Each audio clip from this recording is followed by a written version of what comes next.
Qo'sh xotinli erlarning tashvishi ham qo'sh bo'lar. Ikki yonar olovning o'rtasida go'sht bo'lar. Ikki xotin talashsa ne qilmoqqa hayronsan. Gar biriga yon bossang o'sha onda vayronsan. Xotining qo'sh bo'lsa gar har kun paymonang to'lar. Eng dahshatli tomoni ikki qaynonang bo'lar. Ikki xotin ikki til kuydiradi dog'ida, ortiqchalik qiladi bitta xotingohida.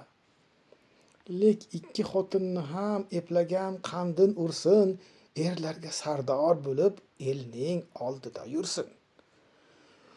Xullas do'stim maslahat tingla amon hamroni, ikki xotin, ikki dard, epla bitta xotinni.